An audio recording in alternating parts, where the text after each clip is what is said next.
Howdy friends and neighbors, old Doc here again, and I just wanted to give you a little update on the Sears here. You can see I got the flywheel off. I pulled it off and I was getting no spark. I'll get to the starter here in a little bit. I was getting no spark, so I took this off, this little dude here. That is the pickup right there. Picks up the, I'll show you, let me get it off to the side. You can see that little tip right there? When that comes around, that triggers the spark. And the short one over here, that one triggers your timing. Okay, when those come around, those triggers, it hits that. This thing here, let me set it down so you can see it, my hands out of the way, is like a magneto, condenser, and the coil all in one. And they don't make them anymore. Alright? And your spark plug wire comes up out of the coil end and goes on your spark plug. This dude right here plugs in to your stator right there. This end of your stator plugs in to your rectifier. Your two outer pins there are AC voltage, and they should put out, I think it's like 40 volts AC, and the center pin is DC current. Anyway, let me back up. The starter, there it is in the box. See how rusty it is? I spent probably an hour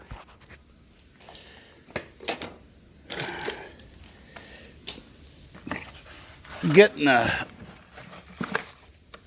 two screws that holds the ends of that starter together. I probably spent at least an hour. Got those two screws out and the ends pried off to find this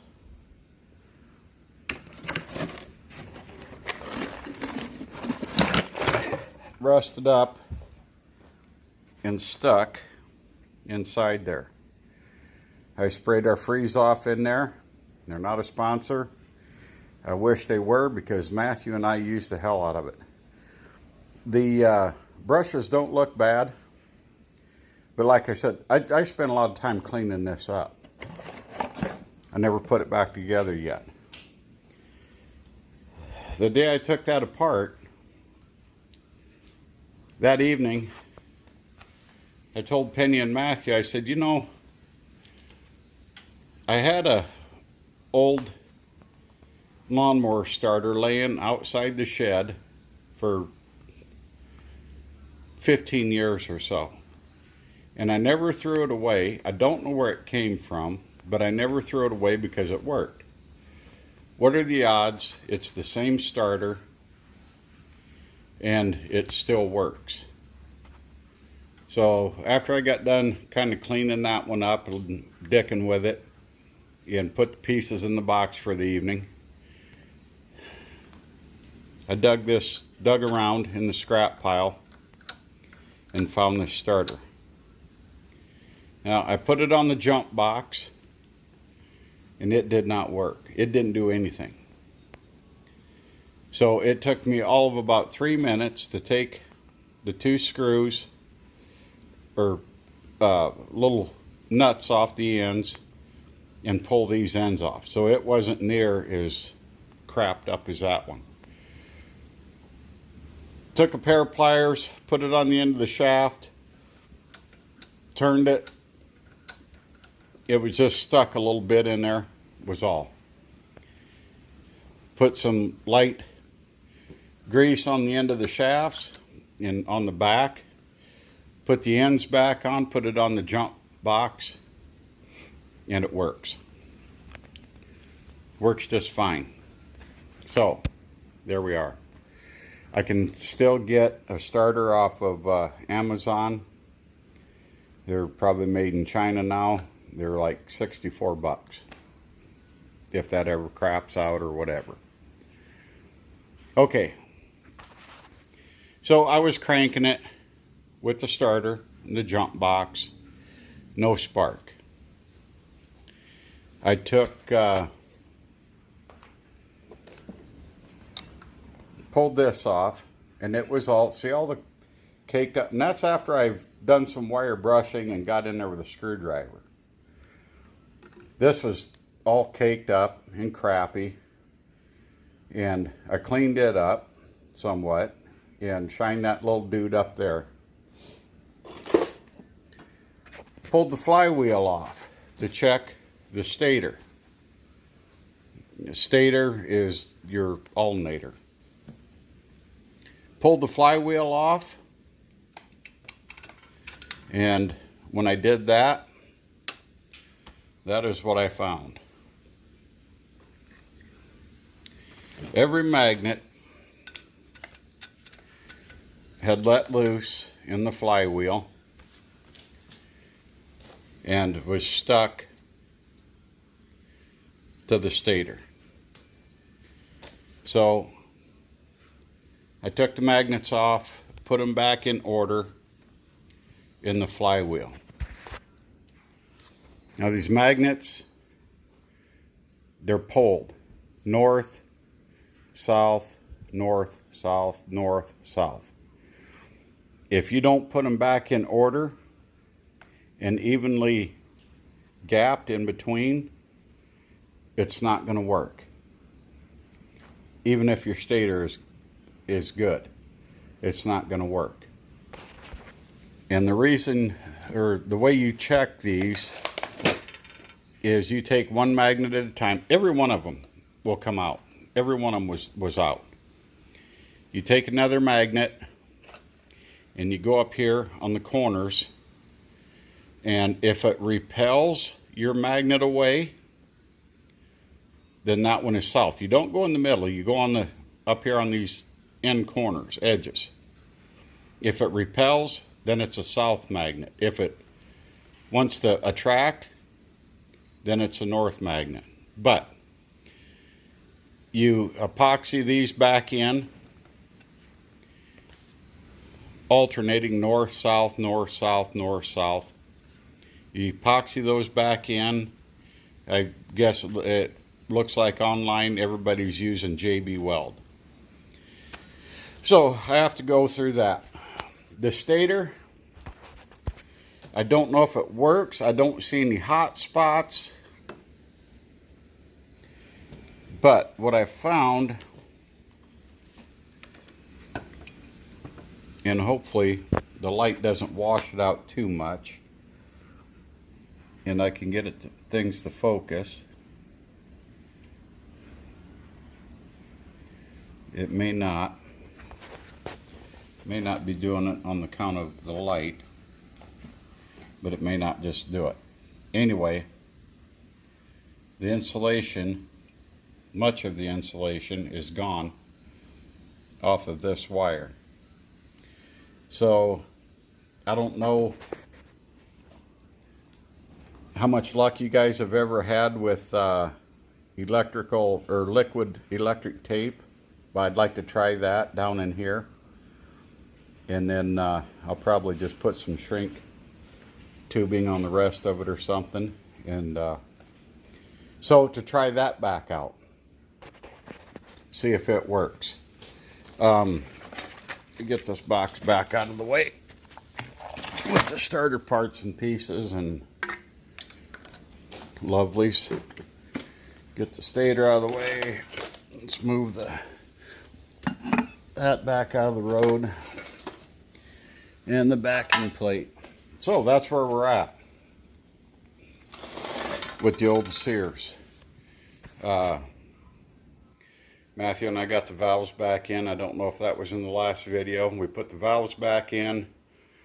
We did, like I said, I found the other keeper down in here. And yeah, we were, when that keeper popped up out of there and it went right down this tube, we were like the kid on Christmas Story. Oh fudge. That thing shot up off of there, went right down the tube into the crankcase. But that's where we are. I'm not going to cut anything off here. It is, damn it. Maybe I should cut you guys off for a second. Let me get my light out of the road.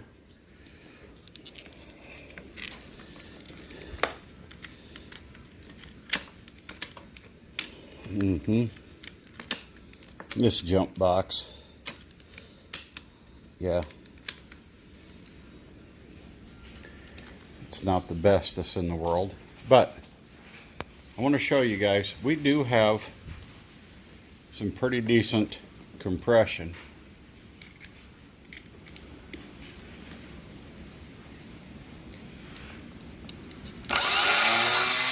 Oh, well, I guess that's not going to happen without the flywheel on it. But you did get it. Damn it. Get to hear the starter kick in and whirl, right? Okay, now, just for craps and giggles, somewhere down the line, today I asked Shane Holst, I said, do you think when I get the flywheel put back on here and I take my 50-mile electric fencer, you know where I'm going with this, don't you? Ground my electric fencer out here, put the other end up on the spark plug. You know, I got to make sure that I got the gap on the plug right so I get the spark to jump across. But that 50-mile fencer, it does pretty good. Get that to sparking every once in a while. Squirt a little bit of gas in the intake and hit the starter. What are the odds that thing's going to fire? It's not going to run. I know it's not going to run. If it does, it's going to be like a hit and miss deal, and the starter's going to have to be stayed engaged. But what are the odds? I got to try it. I'm telling you right now, I have to try it. Just to see if it'll fire. Now, I'm starting to suspect. You see how wet? Whoop, see how wet that is? Right there. I'm starting to suspect that those O-rings up in here and down here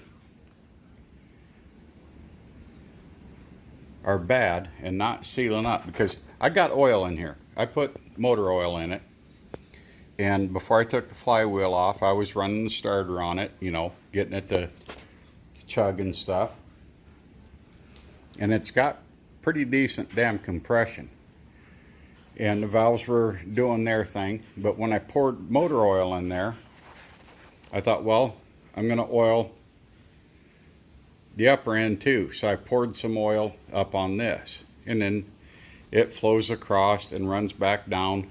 Whoop. The oil flows across, comes back down the tube and back into the crankcase, right? That's the way it operates. I'm wondering if these leaky O-rings are what caused all of this mess. And then it just got, you know, dirt and dust and plugged it all up. if that's the reason this thing locked up. It's certainly looking that way, as wet as that is. Speaking of dust, it is so dry here. The last couple days have been like 80 degrees. And the wind's blowing. But it is so dry. We're in an extreme drought this year. I haven't told you guys, I sold my bush hog to my sister. I didn't have any more use for it, and she needed a smaller one for her place and for her little Ford tractor. Here, you can look over there at the park while I lock the shed up. So I sold her mine, gave her a heck of a good deal on it. The power takeoff shaft was too long, and the inner portion of it was kind of rusty.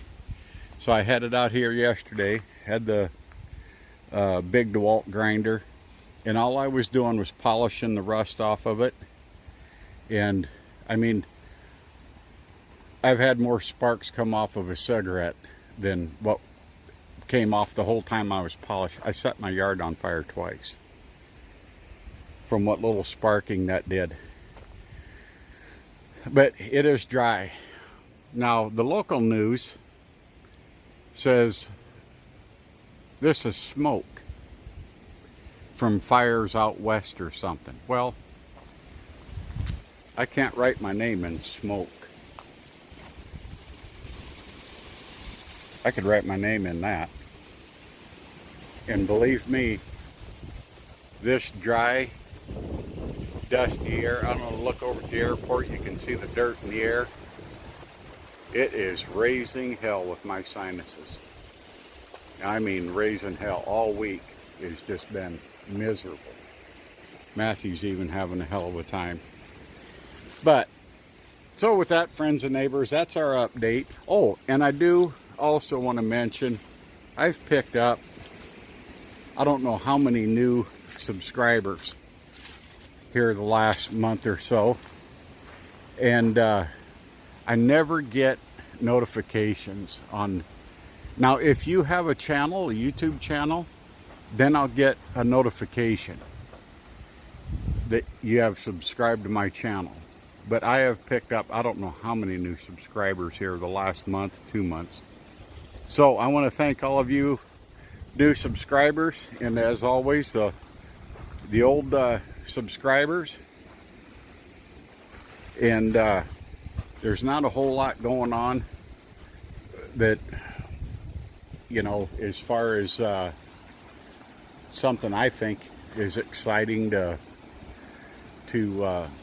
put up for a video. So this is, I'm just kind of messing with this old mower, trying to get it going.